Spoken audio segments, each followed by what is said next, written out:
என்னாகமம் 12ஆம் அதிகாரம். எத்தியோப்பியா தேசத்து ஸ்திரீயை மோசே விவாகம் பண்ணியிருந்தபடியினால் மிரியாமும் ஆரோனும் அவன் விவாகம் பண்ணின எத்தியோப்பியா தேசத்து ஸ்திரீ நிமித்தம் அவனுக்கு விரோதமாய் பேசி, கர்த்தர் மோசேயை கொண்டு மாத்திரம் பேசினாரோ, எங்களை கொண்டும் அவர் பேசினதில்லையோ என்றார்கள். கர்த்தர் அதை கேட்டார்.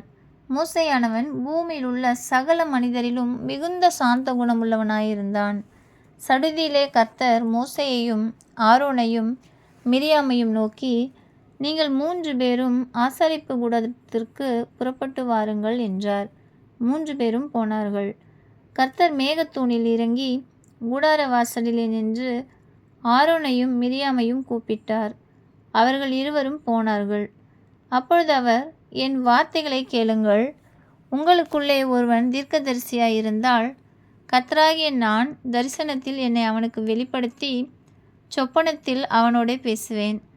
என் தாசனாகிய மோசேயோ அப்படிப்பட்டவன் அல்ல. என் வீட்டில் எங்கும் அவன் உண்மையுள்ளவன். நான் அவனுடன் மறைப்பொருளாக அல்ல, முகமுகமாகவும் பிரத்தியட்சமாகவும் பேசுகிறேன். அவன் கர்த்தரின் சாயலை காண்கிறான். இப்படி இருக்க நீங்கள் என் தாசனாகிய மோசேக்கு விரோதமாய் பேச உங்களுக்கு பயமில்லாமற் போனதென்ன என்றார். கர்த்தருடைய கோபம் அவர்கள் மேல் மூண்டது. அவர் போய்விட்டார். மேகம் கூடாரத்தை விட்டு நீங்கி போயிற்று. மிரியாம் உறைந்த மழையின் வெண்மை போன்ற குஷ்டரோகியானாள். ஆரோன் மிரியாமை பார்த்தபோது அவள் குஷ்டரோகியாய் இருக்க கண்டான். அப்பொழுது ஆரோன் மோசேயை நோக்கி, என் ஆண்டவனே, நாங்கள் புத்தீனமாய் செய்த இந்த பாவத்தை எங்கள் மேல் சுமத்தாதிரும். தன் தாயின் கர்ப்பத்தில் பாதி மாம்சம் அழுகி செத்து விழுந்த பிள்ளையைப் போல அவள் ஆகாதிருப்பாளாக என்றான். அப்பொழுது மோசே கர்த்தரை நோக்கி, என் தேவனே, அவளை குணமாக்கும் என்று கெஞ்சினான்.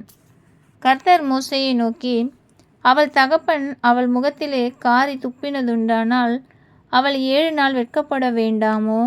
அதுபோலவே அவள் 7 நாள் பாளையத்துக்கு புறம்பே விலக்கப்பட்டிருந்து பின்பு சேர்த்து கொள்ள கடவள் என்றார். அப்படியே மிரியாம் 7 நாள் பாளையத்துக்கு புறம்பே விலக்கப்பட்டிருந்தாள். மிரியாம் சேர்த்து கொள்ளப்படும் மட்டும் ஜனங்கள் பிரயாணம் பண்ணாதிருந்தார்கள். பின்பு ஜனங்கள் ஆஸ்ரோத்திலிருந்து புறப்பட்டு பாரான் வனாந்தரத்திலே பாளையம் இறங்கினார்கள். ஆமென். கர்த்தருடைய பரிசுத்த நாமத்திற்கு மகிமை உண்டாவதாக. அருமையான கர்த்தருடைய பிள்ளைகளே, யோபுவை உத்தமனும் சன்மார்க்கனும் என்று கர்த்தர் சொல்கிறார். ஏன் என்று பார்ப்போமா? யோபு 31 அதிகாரத்தை பார்ப்போம். யோபு தன் உடல், பொருள், ஆவி அனைத்தையும் கர்த்தரிடத்தில் ஒப்பு கொடுத்திருக்கிறான் என்பதற்கான வசனங்கள் இதில் எழுதப்பட்டிருக்கிறதை நாம் காண்போம். 31 அதிகாரம் 1ஆம் வசனம். என் கண்களோடே உடன்படிக்கை பண்ணின நான். அவன் கண்களோடே உடன்படிக்கை பண்ணியிருக்கிறான். அவன் சொல்கிறான், நான் கன்னிகையின் மேல் நினைவாய் இருப்பேனோ? இருப்பது எப்படி? அப்படி ஒருவேளை நான் இருப்பேனானால் உன்னதங்களில் இருக்கிற தேவன் அளிக்கும் பங்கும் சர்வ வல்லவர் கொடுக்கும் சுதந்திரமோ எனக்கு கிடைக்குமா? கிடைக்காது. நான் என் வாழ்க்கையிலே ஒழுக்கம் இல்லாதவனா இருந்தானால் எனக்கு ஆபத்தும் ஆக்கினையும் அல்லவோ கிடைக்கும்? கர்த்தரின் வழிகளை பார்த்து கொண்டிருக்கிறார். அவர் என் நடைகளை எண்ணுகிறார் அல்லவா? நான் மாயையில் நடக்கலாமா? நான் கபடு செய்யலாமா? என்னுடைய தராசு உத்தமமாய் இருக்க வேண்டும் அல்லவா? நான் என் வழிகளை விட்டு விலகினதும் என் நடைகள் வழியை விட்டு விலகினதும் என் இருதயம் என் கண்களை பின்தொடர்ந்தும் ஒருவேளை என்னோட இடத்துல மாசு ஏதாவது ஒட்டி இருக்குமா? அப்படி ஒருவேளை இருக்குமானால் தேவனே, நான் விதைத்ததை வேறொருவன் புசிப்பானாக, என்னோட பயிர் வேறற்று போகட்டும் என்று சொல்கிறான். நான் தவறு செய்தேன் இருந்தால் என்னை தண்டியும் ஆண்டவரே என்று சொல்லும் அளவிற்கு அவன் தேவனிடத்தில் விசுவாசமும் நம்பிக்கையும் வைத்திருக்கிறான்.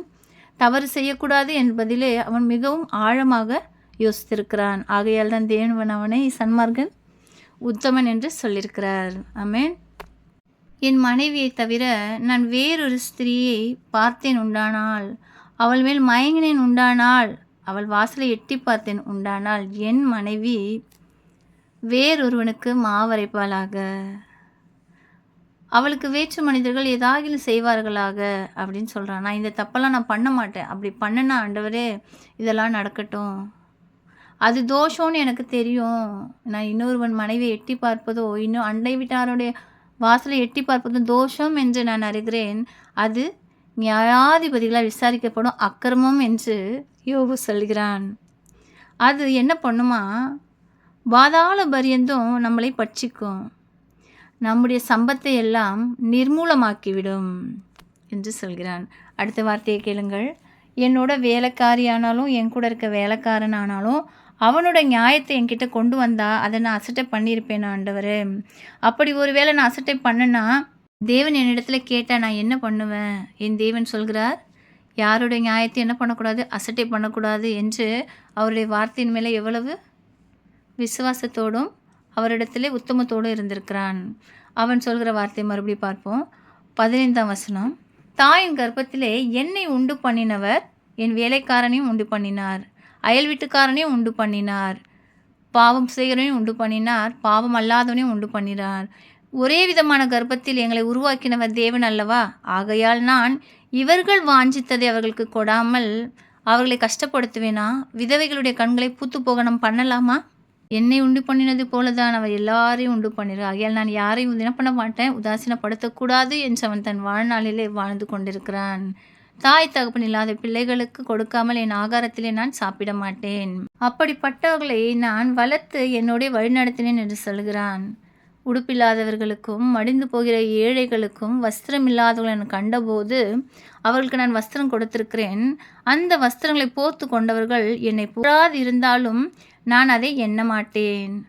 நான் ஒளிமுக வாசலில் நடந்து வரும்போது யாராவது திக்கற்றவர்கள் இருந்தால் அவளுக்கு விரோதமாய் நான் கை நீட்ட மாட்டேன். ஏன்னா என் தேவனுக்கு அது பிடிக்காது. அப்படி நான் கை நீட்டி இருந்தேனானால் என் தோள்பட்டை சரிந்து என் எலும்பு கூட உடையட்டும்னு சொல்கிறான். ஒருவேளை நான் மிகவும் மேன்மை பாராட்டினவனானால் தேவன் எனக்கு ஆக்கினை கொடுத்துடுவார்.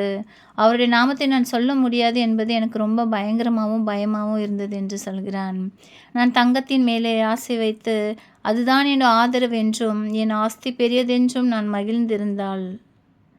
சூரியன் பிரகாசிக்கிறதும் சந்திரன் மகிமையாக சொல்லும்போதும் அதை நோக்கி நான் முத்தி செய்தது உண்டானாள். அது மேலே நான் மயக்கப்பட்டது உண்டானால், அவைகளை நான் பெரியவர்களாக எண்ணியது உண்டானால், இதெல்லாம் விசாரிக்கப்படுகிற நியாயம். அப்படி நான் செய்வேனால் தேவனை மறுதளித்தவனாக இருப்பேன் என்று அவன் தன் வாழ்நாளை வாழ்ந்து கொண்டிருக்கிறேன் என்று சொல்கிறான். என்னுடைய பகைஞர்கள் இருந்தாங்க, ஆனால் அவர்களுடைய ஆபத்திலே நான் மகிழலை. அவர்கள் பொல்லாப்பு நேரியும் பொழுது நான் களி கூறவில்லை என்று சொல்கிறான். அப்படி நான் செய்வேனானால் நான் பாவம் செய்ய இடம் கொடுத்தவனாய் இருப்பேன். பரதேசி, வீதியிலே தங்கினவர்கள், வழிபோக்கர்களுக்கு எல்லாருக்கும் நான் வாசலை திறந்திருக்கிறேன் சொல்கிறான். நான் சூழ்நிலைக்கு ஏற்றாப்புல மாறி மாறி நடக்கிறவனும் இல்லை, பயப்படுகிறவனும் இல்லை. எவ்வளோ பெரிய கூட்டமாக இருந்தாலும், எவ்வளோ ஜனம் இருந்தாலும், என்ன இகழ்ச்சி வந்தாலும், அது என்னை பயமுறுத்தினாலும் நான் பேசாமல் இருக்க மாட்டேன். என்னோடய வாசலை விட்டு நான் அங்கேருந்து புறப்படாமல் இருக்க மாட்டேன். நான் ஓடி போய் என்ன பண்ணுவேன், நியாயம் செய்வேன் என்று யோபு சொல்கிறான். அருமையான கர்த்தருடைய பிள்ளைகளை, அவன் ஒவ்வொரு நேரமும் கர்த்தரை நினைத்து கொண்டிருக்கிறான். ஒவ்வொரு செயல்களிலும் அவரை நினைத்து கொண்டிருக்கிறான். எல்லா செயல்களையும் அவரிடத்திலே ஒப்புவித்திருக்கிறான்.